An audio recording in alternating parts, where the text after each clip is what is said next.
Right. Good afternoon, students. Welcome to the session on clustering. This being the third class of our session. We have gone through the introduction and importance of the clustering, and now we are going to start with. In the last class, we have gone through the K-means clustering, one of the important and most of the used clustering techniques in the last class. And in today's class, we are going to look into the hierarchical clustering. So, so at the end of the session, you should be able to uh, understand the importance of the hierarchical clustering and how the clustering is being divided into. Means we have the agglomerative clustering and divisive clustering. So you should find the difference between these two things. So before going to this one, today today's agenda of our class is what is clustering.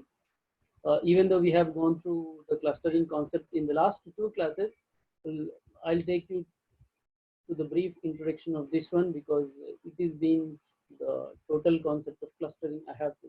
Okay, then we are going to have the hierarchical clustering and how hierarchical clustering works and the distance measure for the hierarchical clustering, what is agglomerative clustering, divisive clustering, and if for time permits, we'll look into the demo. Otherwise, we'll do as part of the lab session the demo. Let us move on to the next slide. Yeah, if you look into this, what is clustering? Let me take you through a very interesting example where I have to visit 20 places to cover in 4 days. This is a more general example what I am going to explain you because you can understand it very easily. So I have to visit the 20 places in 4 days. So how come I plan for visiting of these 20 places in 4 days? So the next slide. So you can make use of clustering by grouping the places into 4 clusters. As I told that we have 20 places and these 20 places need to be covered in 4 days. So I have to divide the 20 objects or 20 data sets into 4 different clusters. So I am making use of that one by grouping the places into 4 clusters. Next. Now each of these cluster will have places which are close by because as I told that we have divided the 20 places into 4 clusters and I have divided these 20 places into 4 clusters basing on their similarity. So as I told that basing on their similarity, I have divided them into the cluster. So the similarity in the sense depending on the places in which that particular regions will lay. So if you take an example of any particular district, the number of towns present in that particular district will be part of that particular cluster of the district. Okay, just like the regions which will fall under Hyderabad, the regions which will fall under Secunderabad, the regions which will fall under Rangareddy, etc., etc. So then each day you can visit one cluster and cover all places in the cluster. So once you visit any one particular point of this cluster, better you say we'll select a particular cluster and we reach the central part of that particular cluster, central region of that particular cluster. So once we reach the central part of that cluster, then it will be easy for us to cover all the other places of that particular cluster so that we can happily access and we can cover all the different regions belonging to that particular cluster in that particular day. We can complete in one entire day. So this is a general example of the clustering. Apart from this, if you move to supermarkets, we will come across different sort of products which are arranged in the shelves where one side will come across the fruits, one side will come across the vegetables, one side will come across the groceries, the other side will come across the cookies, right? This is how they have the way the clustering can be. arrange, not that hanky-panky that we can get some cookies and we can put them in the middle of the fruits or vegetables or groceries, etc., etc. So next. So next, sir. Yeah. If you look into the hierarchical clustering here, this is the slide what we have explained even in the last class, where we have the kingdom of animals, right? The living thing animal, which has been divided into two different things, which are vertebrates and invertebrates, where vertebrates are further divided into fish, reptile, amphibian, and mammal, and invertebrates are divided into worm, insect, and crustacean. If you look into the structure of this particular tree, as we are moving from top to bottom, right? We have a root node, and the root node is further divided into subnodes, where we are heading towards the leaf node, and we are calling it as a leaf node because the leaf node cannot be divided any further. Just as you people have learned in the compiler design, that the token what you people have, the token is the smallest piece which cannot be divided any further. In a similar way here, once we reach the leaf node, there is no scope of dividing the leaf node into any further.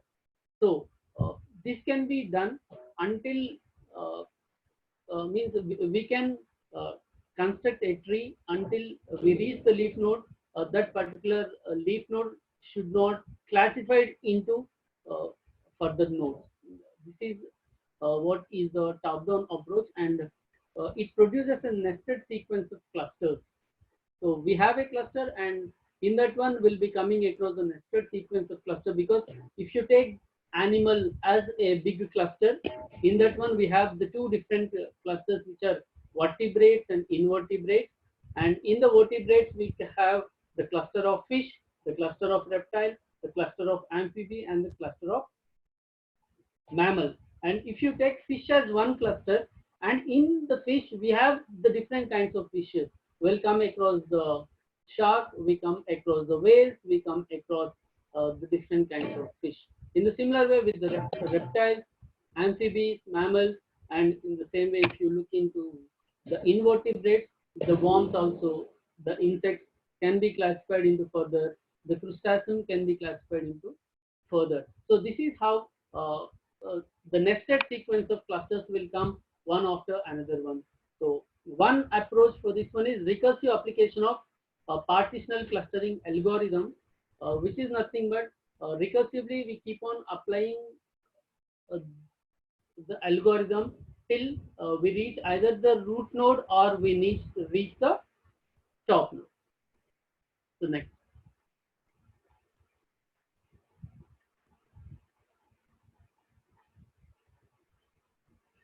So what is clustering? The method of dividing the objects into clusters which are similar between them and are dissimilar to the objects belonging to another cluster. Yeah, the very best definition of the clustering is, generally when we talk about this, we'll say that clustering is grouping of objects according to their similarity.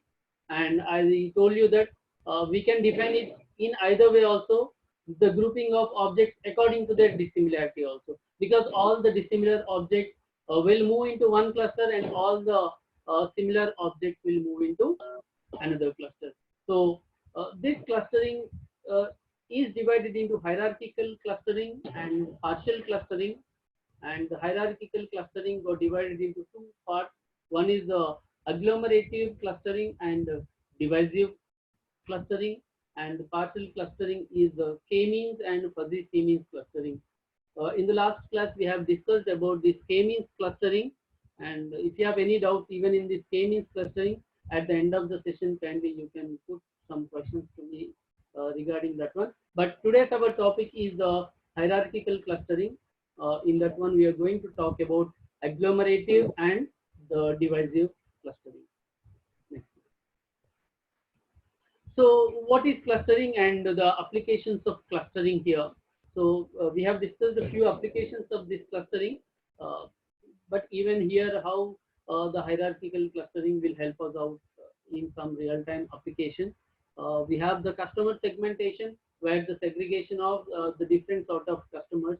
If if you look into the figure 1, which has been available here, where we have the two different colors, where few customers are confined with the blue color and few customers are confined with the red color, depending on their choice and the requirement, their likes, their dislikes, okay, their uniqueness, etc., etc.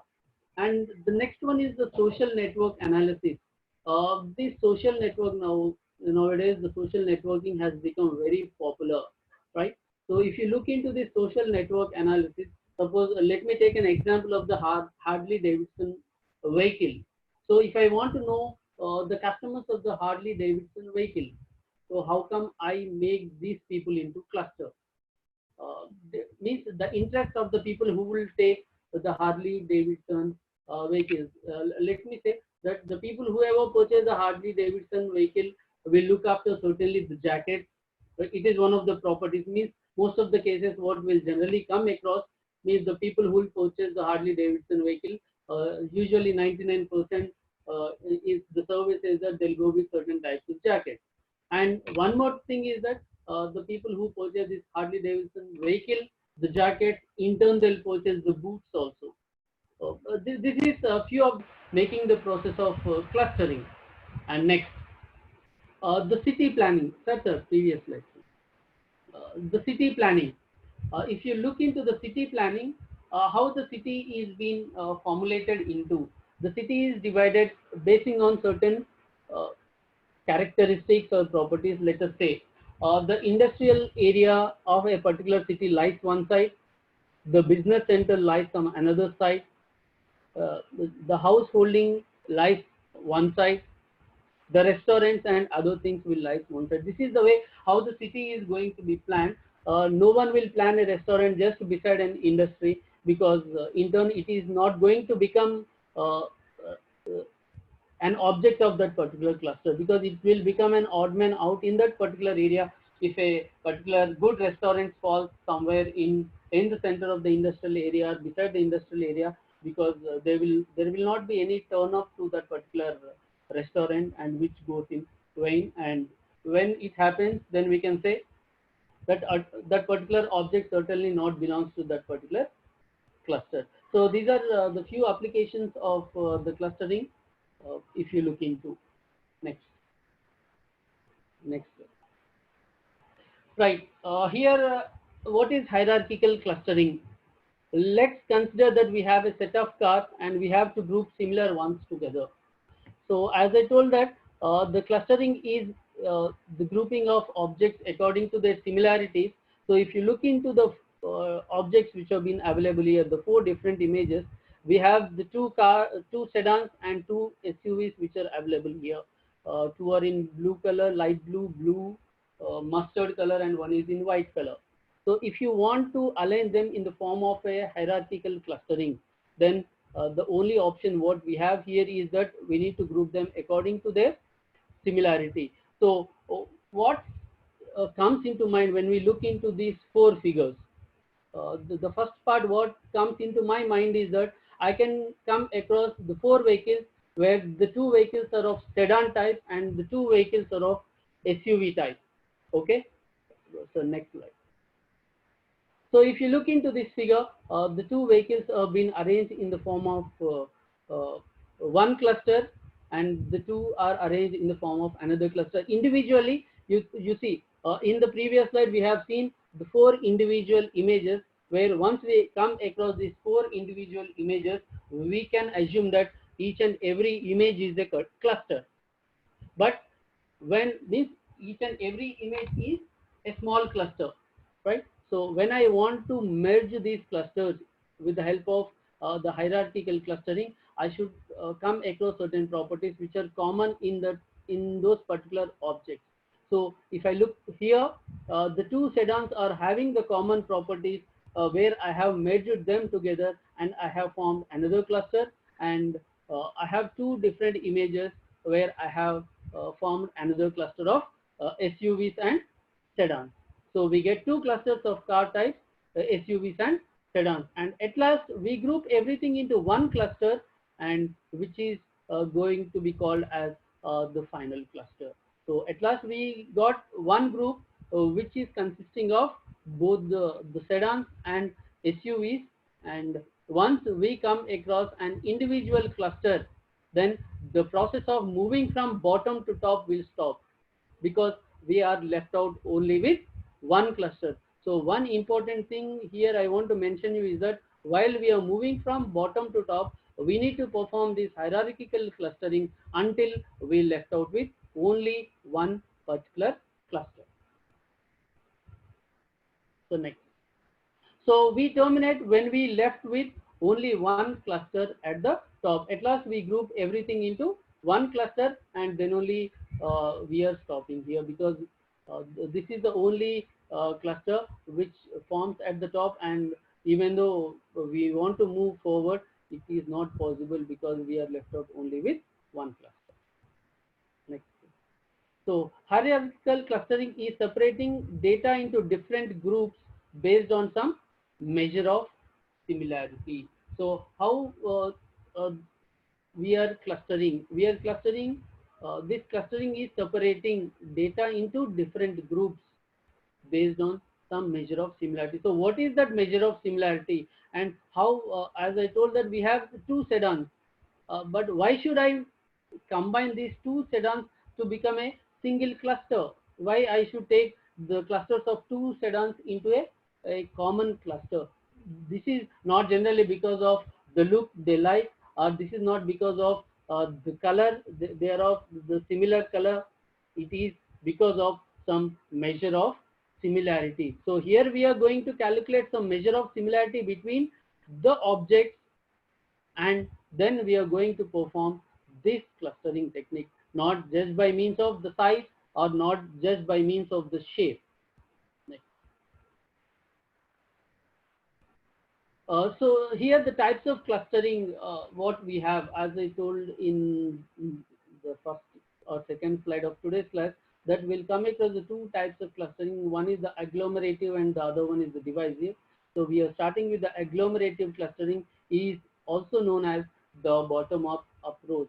So in the bottom-up approach, we'll start from the leaf node and we'll move to the top till we are left out with only one cluster, as we have seen in the previous example. So blindly remember that in the process of hierarchical clustering, when the bottom-up approach is being applied, then certainly the algorithm what is being used here is that agglomerative clustering algorithm, or agglomerative clustering is also known as the bottom-up approach.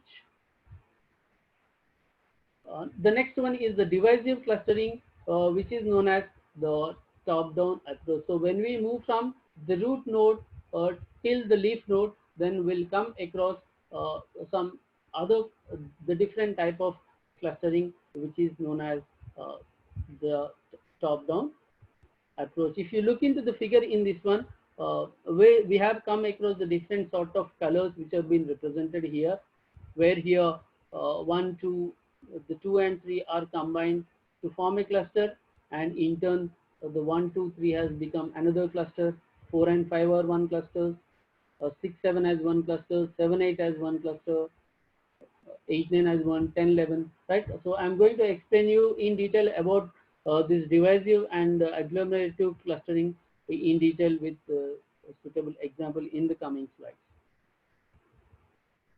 Next slide.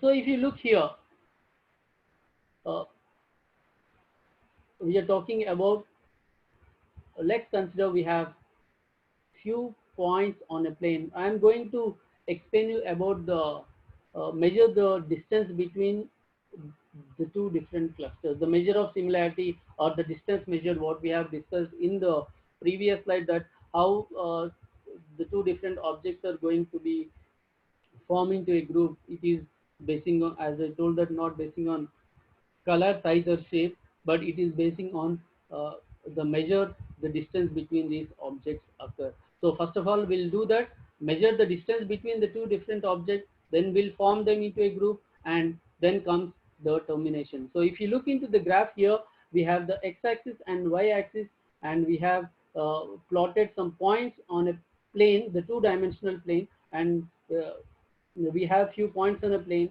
which are 6 in number: P1, P2, P3, P4, P5, and P6. Next slide. So here each data point is a cluster of its own. So as we are coming across 6 different points or 6 different dots or points or objects, we can call anything. So we have P1, P2, P3, P4, P5, P6. Now for looking here as each and every data point is an individual cluster. There is no relation between any individual point to any other individual point, or there is no relation between the individual cluster. So we are calling these data points as clusters. So we try to find the least distance between the two data points, the two clusters. So now the actual thing starts, where we want to find the least distance between the two data points, and then we can make the two individual clusters as one cluster, P1 being one cluster and P2 being another cluster. We are going to join them and we are going to form them as another cluster. So P1, P2, two individual clusters will fall into one cluster. So next. So if you look here, the P1 and P2, the P1 is mentioned in white color, P2 is mentioned in white color, which are of individual cluster. And once we have grouped them, the two nearest clusters, which are, or the two nearest data points, are merged together. And once we have merged together, it has become a cluster. This is represented in a tree-like structure called dendrogram, right? So you see here, at the center we have the plot of the data points or the individual clusters what have been mentioned, and once these data points are merged together to form a cluster, certainly on the right side we can come across a tree-like structure for these clusters, what we are explaining. Now it is becoming what we are going to call it is the dendrogram, right? So for the plots, what is been happening will come across the dendrogram on the right side. So this is represented in a tree-like structure called dendrogram. Next slide.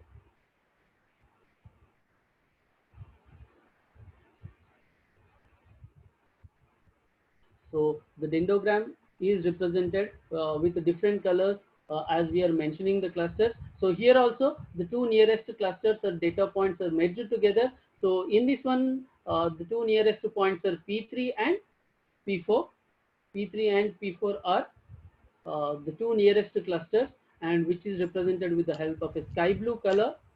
And the dendrogram for that one is being mentioned on the right side for the two individual clusters P3 and P4, which are merged together to form a single cluster, is being represented with the help of a dendrogram on the right side. Right side. Next.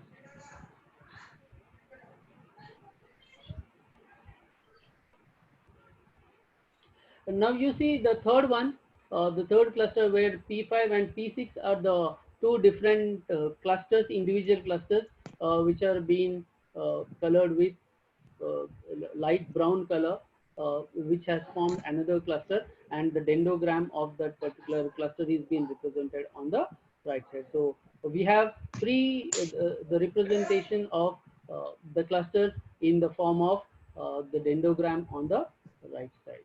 So we have constructed an individual tree for the cluster, and the tree-like structure what we have constructed on the right side, we are calling it as the dendrogram.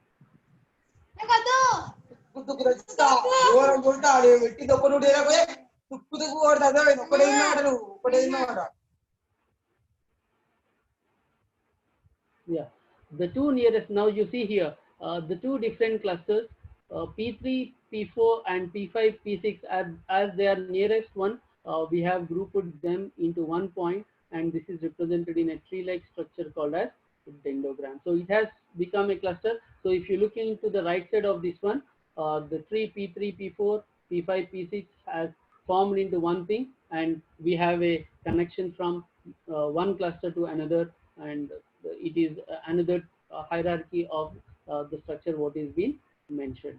Next. So we terminate when we are left with one cluster. Now, as we have done the maximum process of clustering, now all the clusters, individual clusters, the four individual clusters. Earlier we have the six clusters were grouped into three clusters, and the three were grouped into two clusters, and now two clusters are grouped to one cluster. And now as we have reached from six clusters to one cluster, there is no further process of moving of the data objects to form any sort of cluster. So we are going to stop up there. So it is we have reached the root of that particular uh, cluster, the hierarchy. We have reached to the root of the hierarchy. So here the clustering process or the grouping process stops. So it is where we can terminate when we are left with one cluster. So how do we measure the distance between the data points? Now, as we have seen, we have made the P1 being one cluster, P2 being another cluster, and we have grouped them into one thing to form a cluster. But how we have done that? How we have measured the distance between these data points so that the P1 and P2 have become moved into one group or one cluster. Next. So here the distance measure, you remember the definition for this distance measure. The distance measure will determine the similarity between the two elements, and it will influence the shape of the clusters. You see here one important and interesting thing. Distance measure will determine the similarity between the 2 points, and it is going to influence the shape of the clusters. As I earlier told that we are not going to identify uh, the cluster basing on their size, shape or color, but we are going to determine this one. The size or the shape of the cluster is going to be determined basing on the distance measure.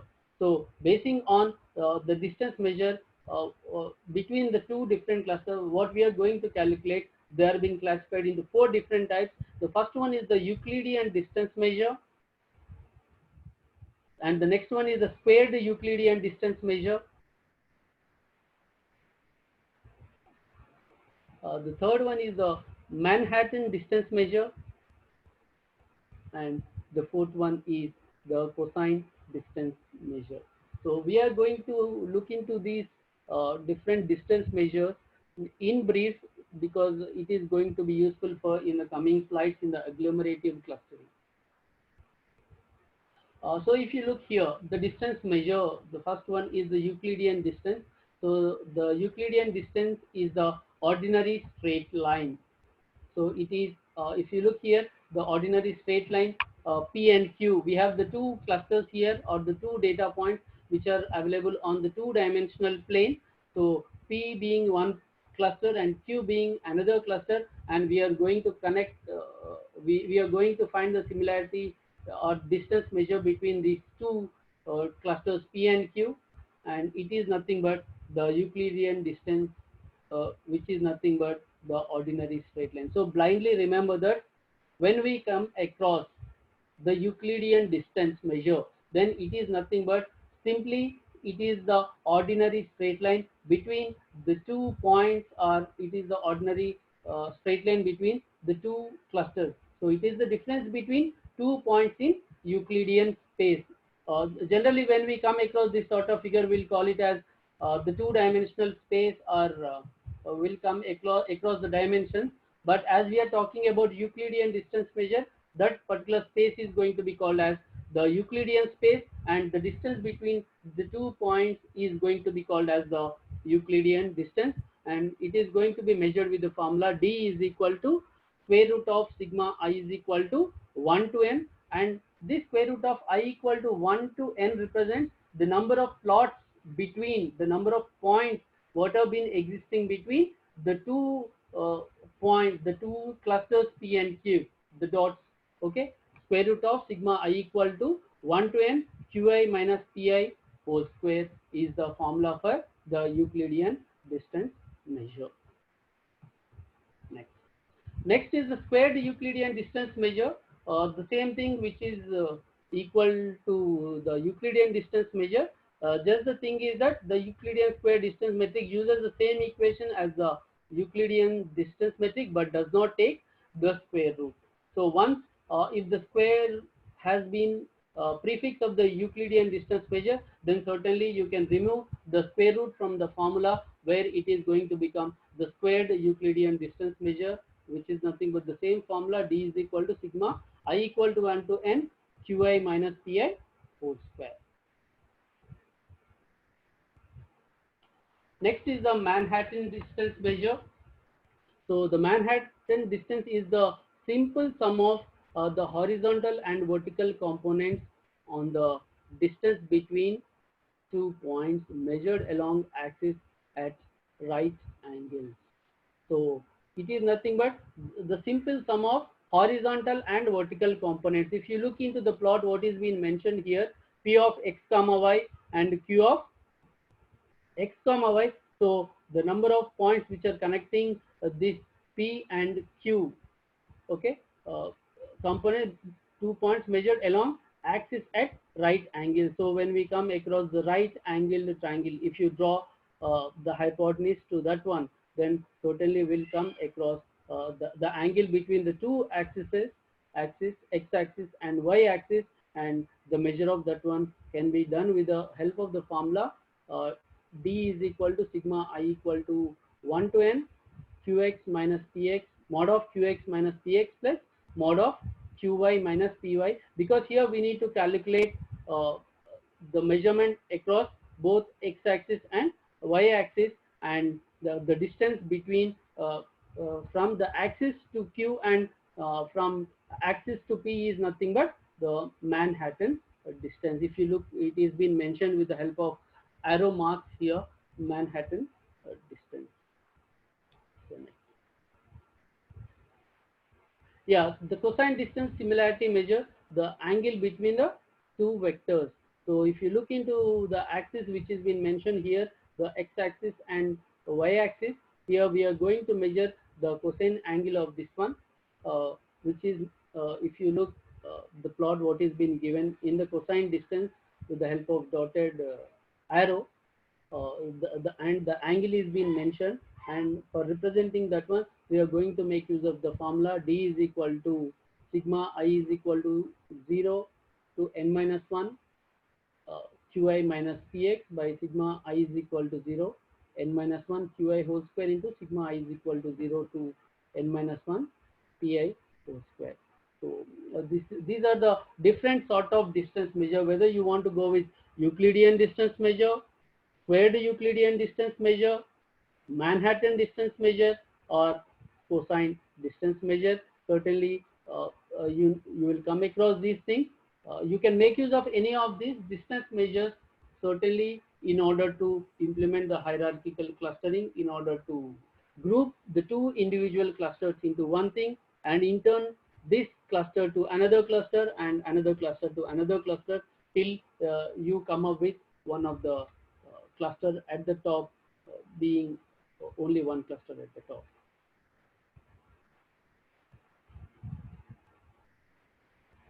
Agglomerative clustering. So there are three key questions that needs to be answered here.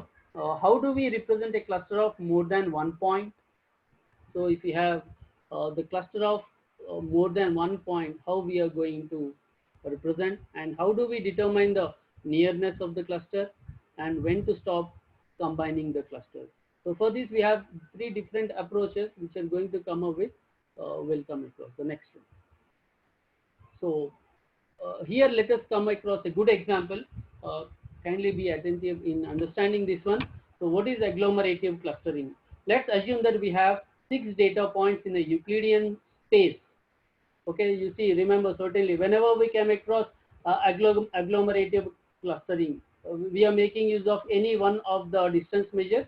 So in this example, I am explaining you with the help of Euclidean distance. You can make use of squared Euclidean, Manhattan, or cosine, but here I am making use of Euclidean distance. So if you look here, we have the 6 data points which have been mentioned in 6 different colors, and each data point, in the sense we have the 6 different clusters, where each cluster is having the x and y axis, where we have the data points which are existing in that particular cluster. Okay, so So 0, 0 being 1, 1, 2 is one cluster, 2, 1, 4, 1, 5, 0, 5, 3. So we can represent them in form of any number of points. But for an example, I am taking here 6 data points as an example for me. And see here on the right side, uh, certainly I am going to make these data points into clusters. Simultaneously, I am going to construct a tree, which is going to be called as the dendrogram on the right side. If you look the colors what I have mentioned. So let's assume that we have 6 data points in the Euclidean space, and I have combined the two clusters, 1 and 2 and 1 into one thing. And if you look the another data point which has come in between here, 1 and 2 and 1 as 1.5 and 1.5, which is nothing but the centroid of these two data points.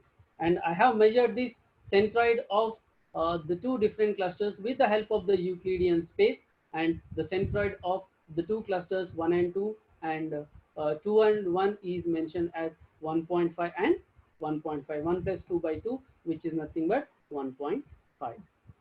Next. And if you look on to the right side, once I have constructed the cluster here on the right side, we have come up with the dendrogram. You see, because we have combined these two colors of blue 1, 2 and 2, 1, and we have calculated the distance measured between 1 and 2 and 2 and 1, and we got the centroid of that one, and we have constructed a dendrogram by connecting these two clusters.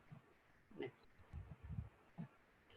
Next, here I have taken the two clusters 4, 1 and 5, 0 are the two clusters being, and I have calculated the mean of these 4, 1 and 5, 0, and I have come up with the median of this one, which is nothing but 4.5, 0.5, which is okay. And on the right side, I have calculated, I have constructed the tree for that one, which is nothing but the dendrogram, the second one.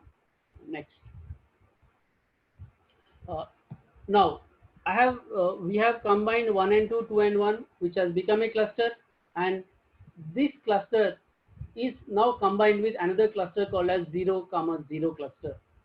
And I have measured the distance between these clusters with the help of the Euclidean space, and we have come across the centroid where these three clusters now has formed one single cluster. And you see, we have constructed a dendrogram for that one with the help of the cluster by measuring the Euclidean distance. And this is the place where we got the centroid for this 0, 0, and this being one entire cluster.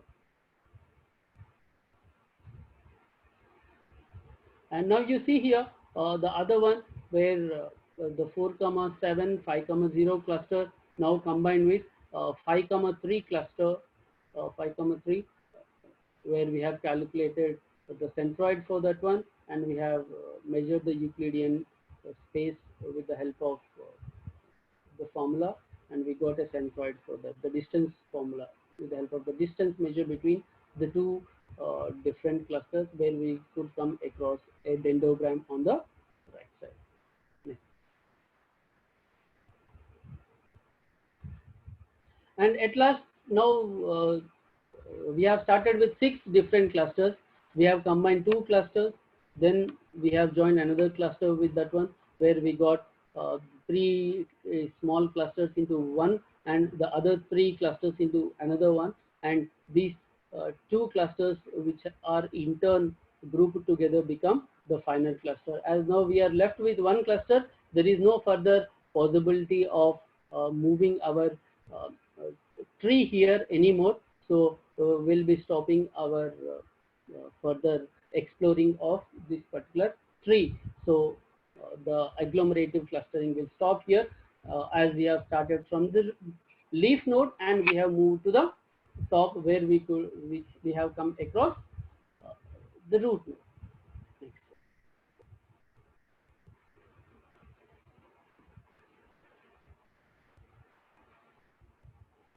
So here there are many approaches in the agglomerative clustering. the approach one is pick a number of clusters k upfront. So how many clusters you want? Just like as we have discussed yesterday in the k-means clustering, that we need to represent the number of clusters in advance to how many you are going to divide. Right here in the k-means, the k represents the number of clusters into which the given data points are going to be grouped into. So here we decide the number of clusters required in the beginning, and we terminate when we reach the value of k. That is one type of representing this one. But the possible challenge in this one is that this only makes sense when we know the data well. So if you know the data well, just like in our previous example, we have come across the 4 different types of cars, right? So as we have come across, because the data is uh, well known in advance for us, that where we could combine the 2 sedans into one group, 2 SUVs into another group, and in turn these 2 groups into the single group. So in the similar way, if you know the data in advance, then we can represent the number of clusters into which we can perform this one. Next. There are next, in our previous example, we stopped when we are left with the 2 clusters, just what we have seen, the similar example. Next. This is another example.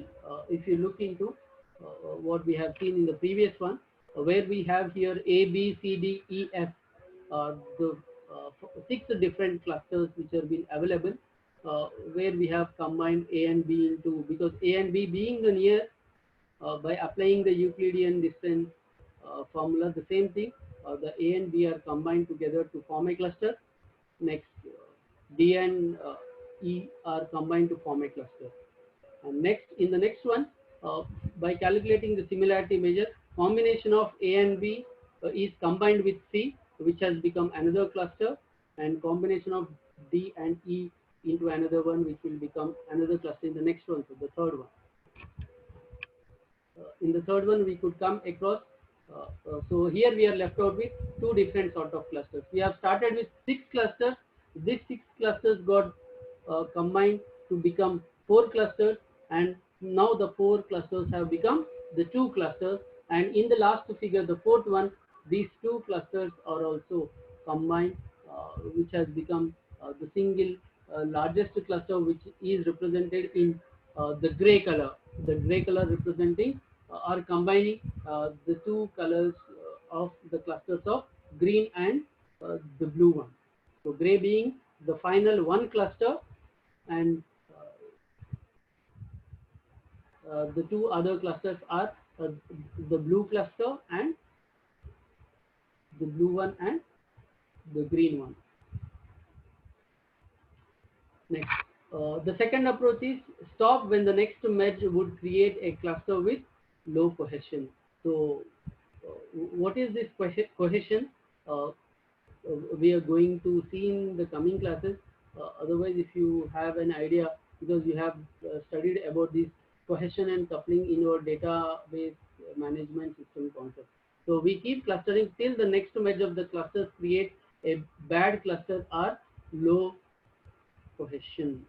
So if still we keep on moving, and where we are going to end with the bad cluster or the cohesion of the low value, then there is no meaning in forming the cluster at all, because if the clusters are of poor quality, then when applying the data mining techniques across that particular cluster, then we are not going to retrieve the quality information from that one. Next. So the third one is that diameter of a cluster. Diameter is the maximum distance between any pair of points in the cluster. This is one approach we can apply. We terminate when the diameter of a new cluster exceeds the threshold. So the point you see here, we terminate when the diameter of new cluster exceeds the threshold. So when we are applying this clustering technique, so as for everything, we are going to represent a threshold value also for the clustering, till what extent we can perform this cluster. One case is that when we know the data set in advance, where we can divide the data into so many clusters, then we can implement the hierarchical agglomerative clustering. If we don't know the number of clusters in advance, then the other method is that by applying the maximum distance between any pair of points in the cluster.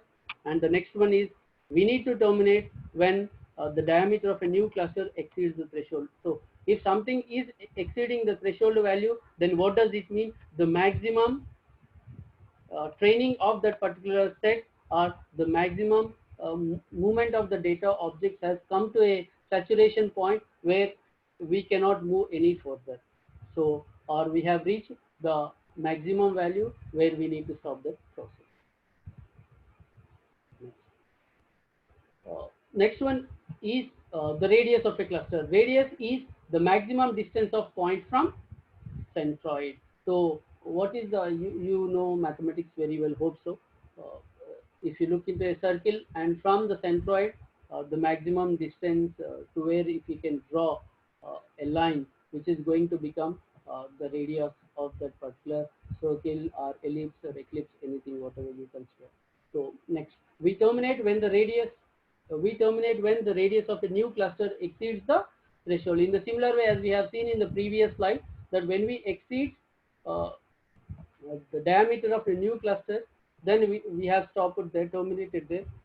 Here, with the help of uh, the radius, we are terminating this one. So this is another approach for calculating the maximum extent to where we can perform the clustering. The next one is the divisive clustering.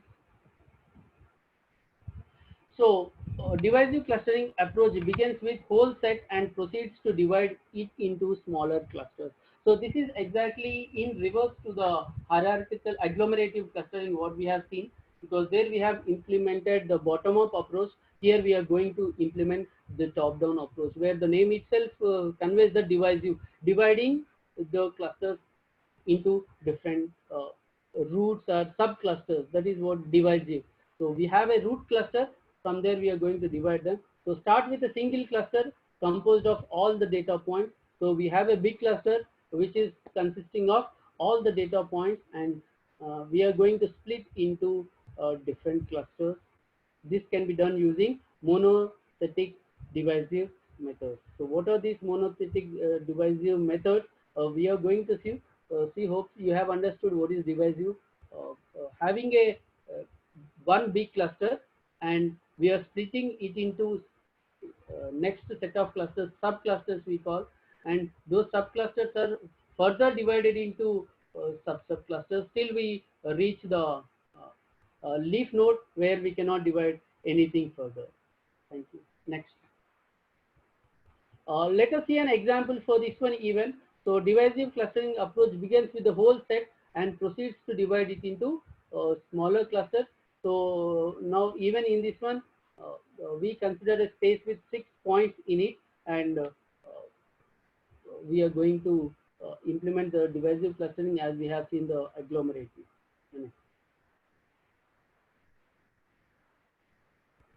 So here we are going to name divisive clustering. We name each point in the cluster. Each and every point is mentioned here with the alphabet. If you see, where each and every point what we have mentioned is an individual cluster. Okay, where these individual clusters are in one big cluster. Next. So since we follow top-down approach in divisive clustering, so we are going to implement the top-down technique for this one, and how we are going to do that. Let us see. Next.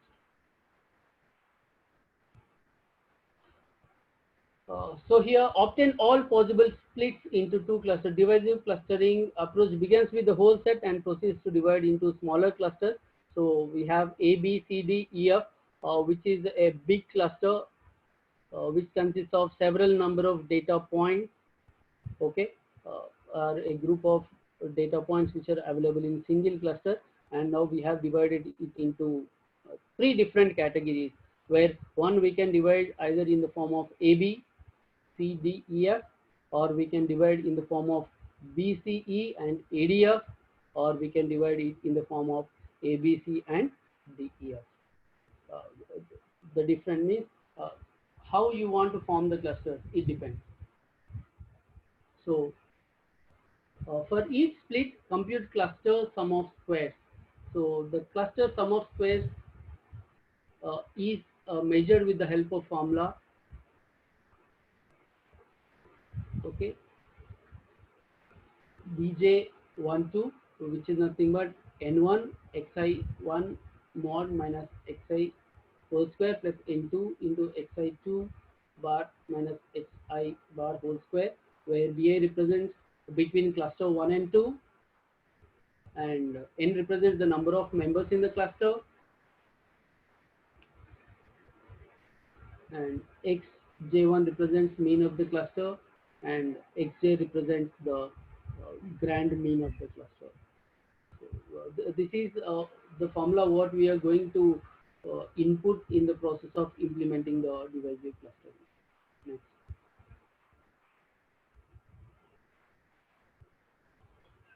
The same thing what we have seen on next slide.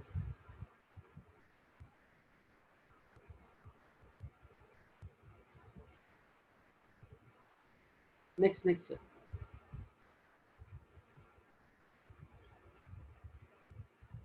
Sir, previous slide.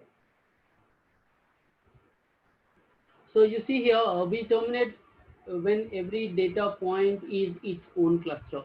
So as we have seen with the previous example, this is the other way where we can divide the cluster into A, B, C, D, E, F being the single largest cluster.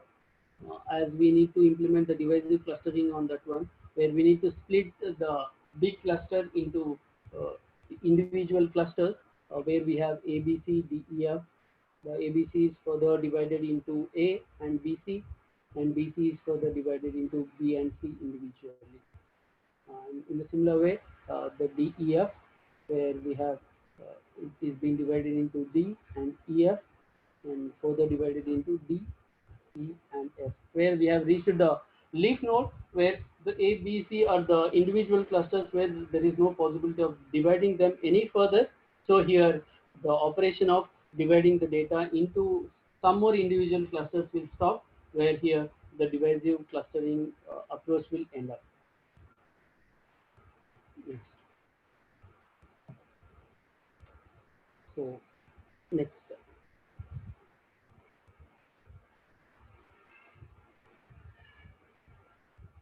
Yeah, if you look into this one, hierarchical, the same thing with another example where we can represent, we have A, B, C, D represented, where A and B have become single point. Uh, Next, D and E has become another point. Next, C, D, E has become 1 point. And next, all of these become collected to 1 point, which is nothing but A, B, C, D, which has become one single largest cluster. Because you see, if you look into the plot of this one, from step 0 to step 4, we are moving from leaf node to the subnodes to the root node, where these individual leaves have moved or crawled further to form the final cluster, which is called as A, B, C, D, E. Next.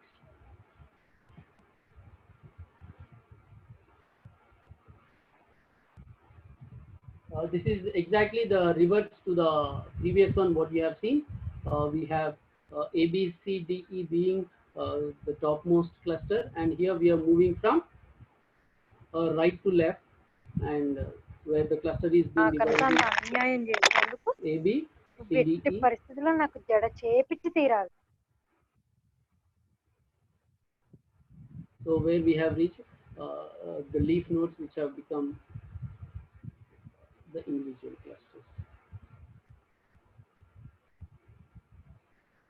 So in either case, one gets a nice dendrogram in which any maximal anti-chain number 2 nodes linked is a clustering partition. You see here, in the previous one, in the agglomerative one and in the divisive one, we are going to come up with a good representation of the dendrograms. The next one.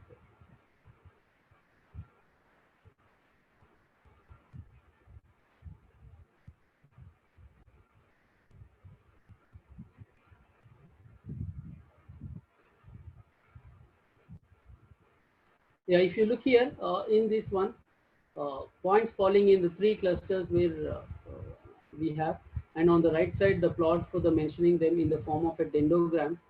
If you see the cluster 1 A, B, C being one of the cluster, uh, you see the BC being the individual clusters.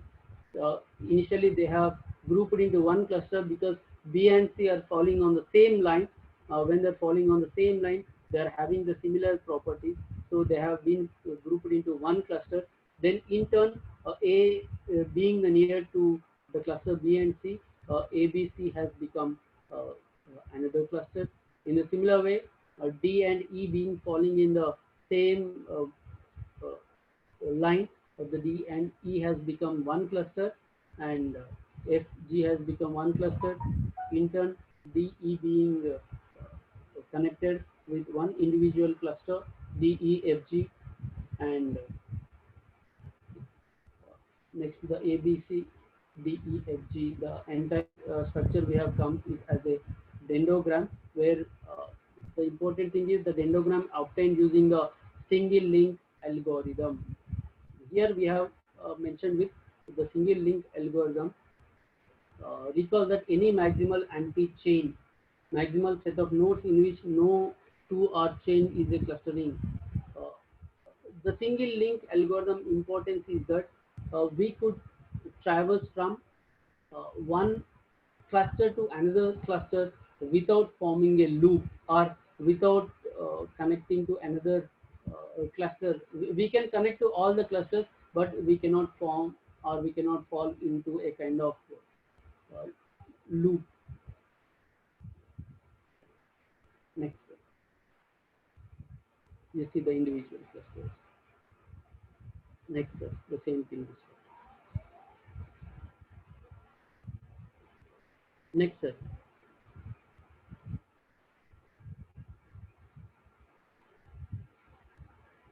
next, next.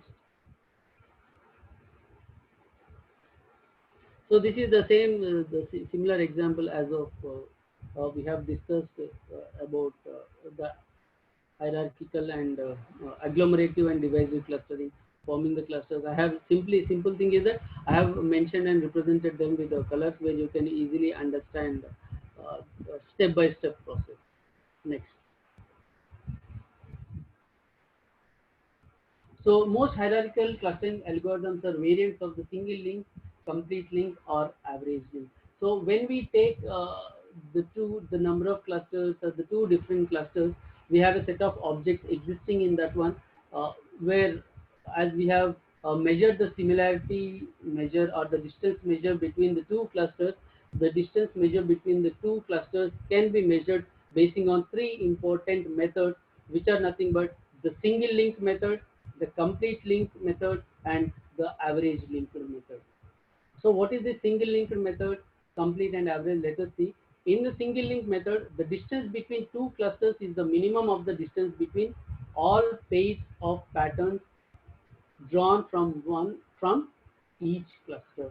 So so we have the two different clusters where we need to link the two nearest clusters between two nearest data points in the cluster, and like that means it being or it forming one pair. Like that we need to link all the individual links between the objects which are available in both of the clusters, which will form the single link method. And here once we link this one, the distance between the two clusters is the minimum of the distance between all pair of patterns, right? And the next one is the complete link algorithm. The distance between the two clusters is the maximum of all pairwise distances between pairs of patterns drawn one from each cluster. So this is nothing but by calculating the maximum distance between the objects, because if you take a cluster, one point might be residing nearest to the border of the cluster, one might be at the center of the cluster, one might be at the very back of the cluster. So here, in order to represent the complete link algorithm, we need to consider uh, even the maximum point where you are connecting to that one, and to link that the maximum point in the next cluster. Next, the next slide.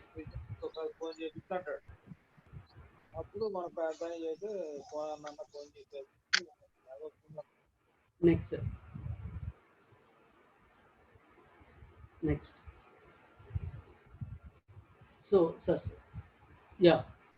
The distance between these two clusters, as I have told you about the single link, the smallest distance between any pair of points from two clusters. So, if you look into the two different clusters, we have the two different objects which are represented, which are forming uh, the two smallest, the, the two pair of points which are having the smallest distance, which is forming the single link. And if you look the two different points, which are falling at the largest distance in the two different clusters, which is going to become the complete link. So the largest distance between any pair of points from two clusters is the complete link, and the smallest is the single link. Next slide.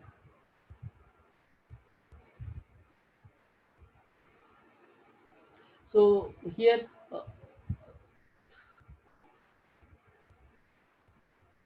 so the average distance between points from two clusters. The average distance is nothing but we are going to connect all the points in this process. It might come in the next slide. And the centroid is the distance between centroids of the two clusters, which is represented in the mustard color here. If you look into where we have the 2 points existing in the two different clusters at the center of each cluster, where the distance between these two centroids is being measured to form the centroid. So even the distance from centroid to each and every point in the other clusters is going to be measured, what we have seen in our example, where we have taken the two different data, two individual clusters. We have considered 1 2 and 2 1, and we have measured the centroid distance between two of them, where we got 1.5 and 1.5 as the distance in the previous example what we have seen. Next, single link versus complete link. If you look into this one, the first one is the two concentric clusters which have been existing in the top plot. If you look into where we have the ones and twos which are combined together, the two concentric clusters at the top, if you look. And in the next one is the single link cluster of a pattern set containing two classes 1 and 2 connected by a chain of noisy patterns. So if you look into the next, the figure 1, the figure 12, which is being represented here, where we have one cluster representing all ones, the other cluster which is representing all twos, and here the a single link which is connecting these two patterns is being connected. And but one important thing to remember is that when we have this sort of connection between two different clusters with the help of a uh, chain kind of thing, then certainly there is a chance of occurring of noise in the patterns. Noise in the sense, you better know the meaning of this noise as we have studied the computer networks, right? So the error or missing of the data happens in during this process, and if it happens, then the centroid of that particular might get vary, or the mean value between the two different clusters might get vary. Then the final cluster may not become that qualitative one as we are expecting. So here in this one, the complete link works but not the single link. Okay, and on the top one, the single link works but not the complete link. Next, sir.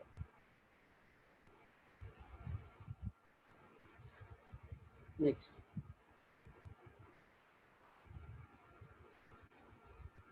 next.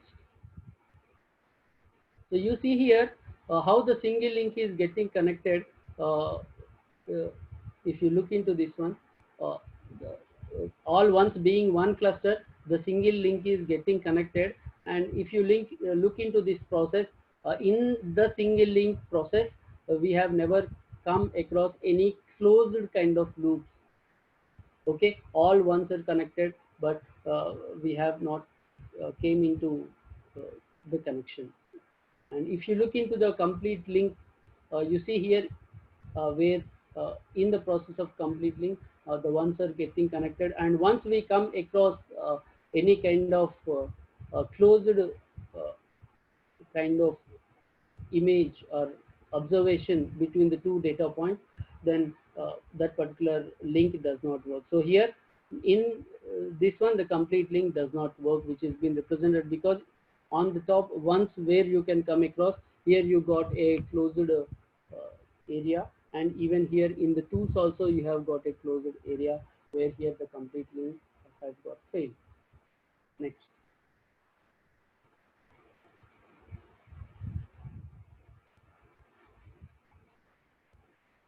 So here, if you look into this one, in the single link, it does not work in this one because, as I told that, when the data is being divided into two clusters and being connected with the help of the centroid, then certainly we could come across certain sort of noise. And when the noise exists, then we cannot fruitfully connect. It will not become a cluster at all. You see here, one cluster we have, two cluster we have, but in between one cluster and two cluster, where we have come across the value called as 2, which should not be, and this is nothing but the noise what we have got here. So because of that, here, even though we don't have the closed loop in this particular figure, the single link clustering will not function. Next.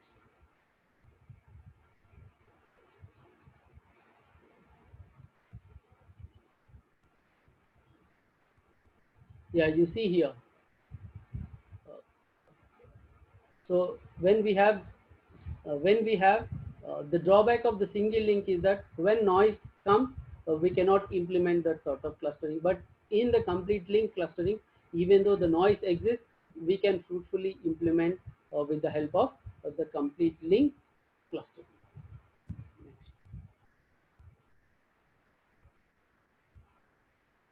So here the hierarchical algorithms are more versatile than partitional algorithms.